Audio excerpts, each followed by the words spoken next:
This video features review items for board licensure examination for professional teachers focusing on general education English subject.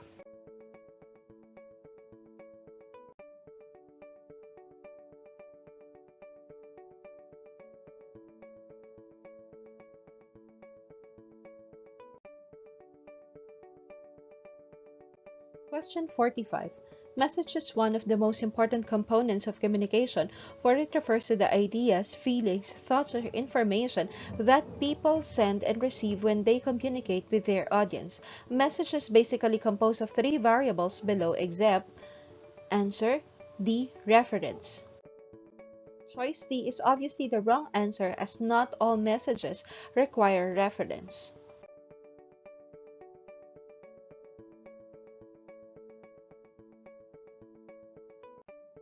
Question 46.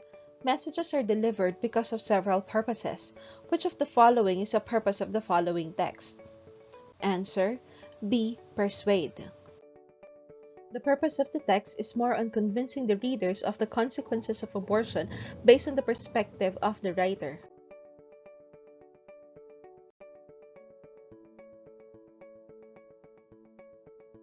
Here are the descriptions of the choices for your further reading.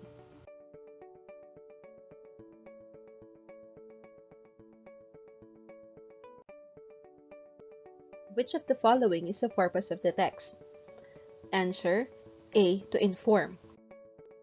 The text primarily presented factual information which are therefore informative.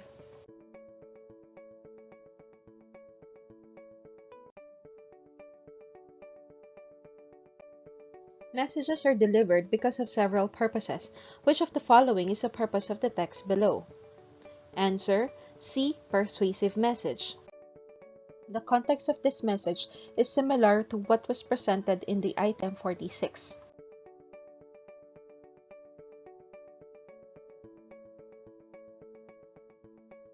Here are the descriptions of the choices for your further reading.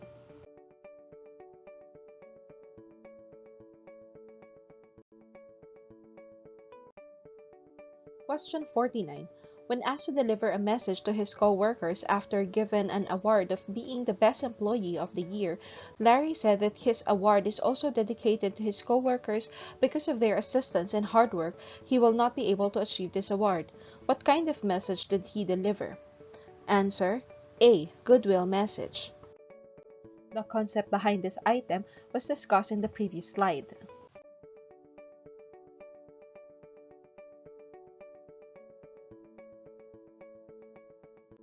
Question 50.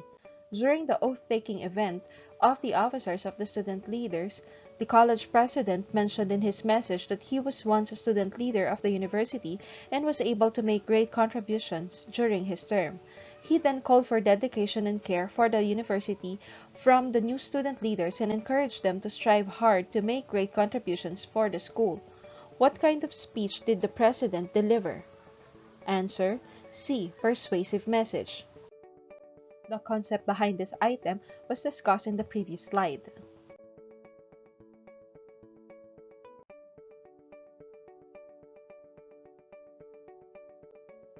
Question 51. Excerpt from Marie Curie's speech on the discovery of radium. What kind of message is the text above? Answer B. Informative message. Though the text is in casual tone, still the contents are informative.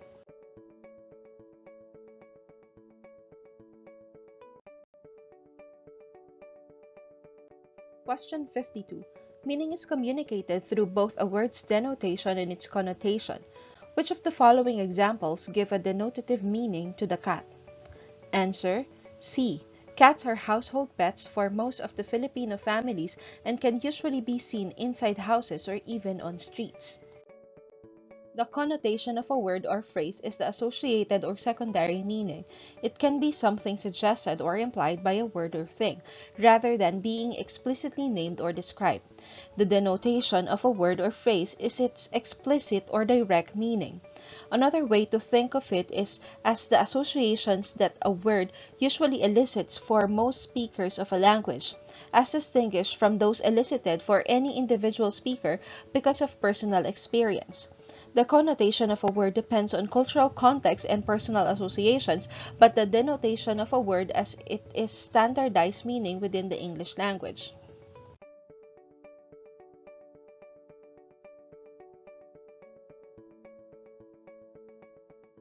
Question 53. Which of the following examples give a connotative meaning to a cat? Answer: D. When one sees a black cat before going on a trip, this signals that the trip should be cancelled because it signals bad luck. The meaning given to the cat is based on the beliefs relative to the Filipino culture. Please refer to the previous item for further explanation.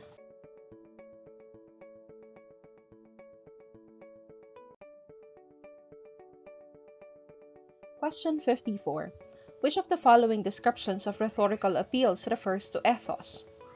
Answer: D. It refers to a person's authority and credibility. In this appeal, writers or speakers convince their audience of their goodwill and present themselves as credible and trustworthy. Rhetorical appeals, also referred to as modes of persuasion, are devices in rhetorics, the art of effective speaking or writing, which were conceptualized by Aristotle, a towering intellect in human philosophy, who classified the speaker's or a writer's appeal to audience.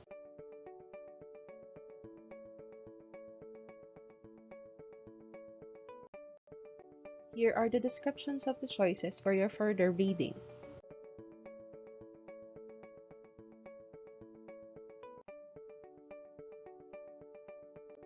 Question 55. Which of the following descriptions of rhetorical appeals refers to logos? Answer: C. This refers to logic through which speakers or writers use reasoning and rationality to convince the audience of their perspective. This concept was already discussed in the previous item.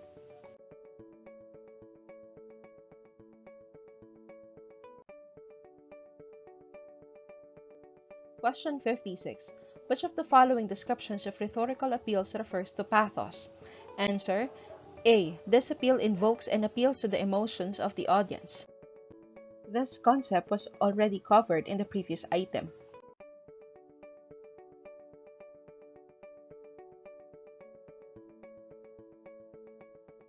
Question 57.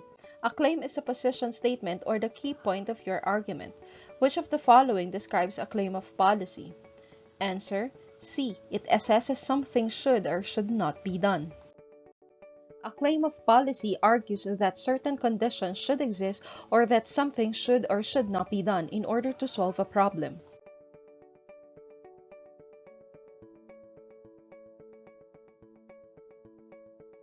Here are the descriptions of the choices for your further reading.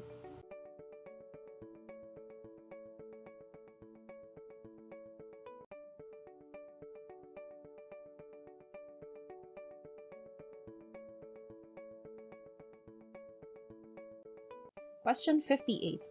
Technical communication is the exchange of information that helps people interact with technology and solve complex problems. Almost every day, we make decisions or take actions that depend on technical information. Which of the following statements does not exemplify this idea? Answer: A. When we want to know the latest news in the country, we depend on the newspapers published daily. Newspapers are classified under literary writing, under creative nonfiction, and not a form of technical writing.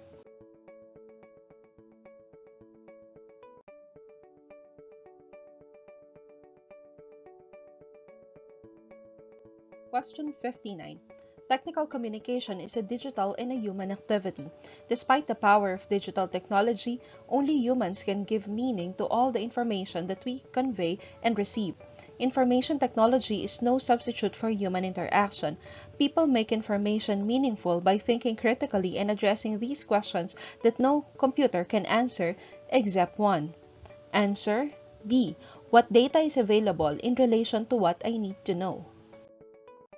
As compared to the first three questions, the fourth one is a question that can be answered by most search engines, which provide data on what you would want to know and even provide relevant information on the data you search for.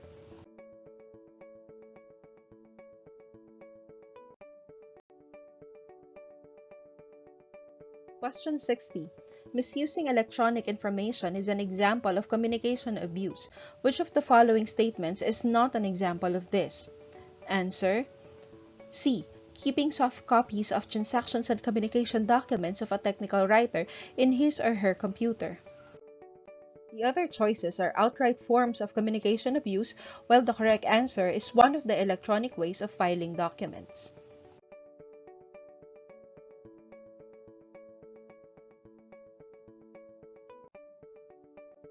Question 61. Which of the following is true about emails? Answer: D. Emails are generally used both within an organization and outside an organization.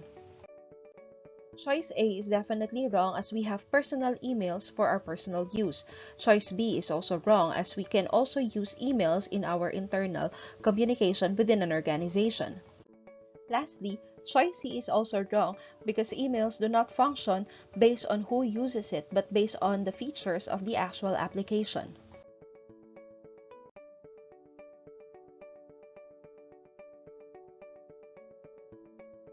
Question 62. Which of the following is not a feature of an effective email? Answer: A. Must be read more than once. One of the features of technical writings are direct and straightforward.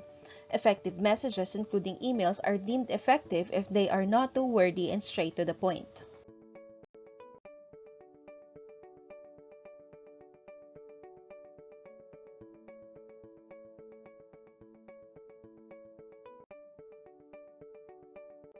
Question 63. The subject line in an email or memo is like a blank. Answer: A. Title. It should be attention-grabbing relative to the content. Choice B and C are outright wrong since they are not part of an email or memo and are rather parts of other academic writing, while choice D is definitely not correct as subject lines do not state details about the writer but details about what the email or the memo is about. Question 64. One of the factors which contribute to the creation of online identity is the email addresses. The following are the main parts of an email ad except. Answer: D. Numerical domain. There is no such thing as numerical name. It is the user's option to include numbers in the username. The username comes before the @ symbol, and the domain name comes immediately after the @ symbol. The top-level domain follows the dot.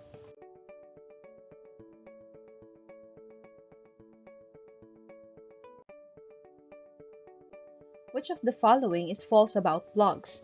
Answer: C. Blogs are not limited online and are also printed in newspapers and magazines. The term blog is a short version of weblog, or an individualized piece of written work found on the web. Hence, blogs are generally the electronic version of articles.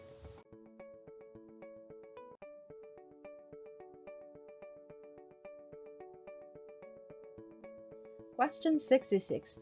Which of the following does not convey characteristics of being a responsible user of digital networks? Answer: D. It is safe to post anything online as long as you are using private setting which can limit who can see your post and shares. Assume that everything you post online can be seen by others, as even major social networks have suffered privacy breaches.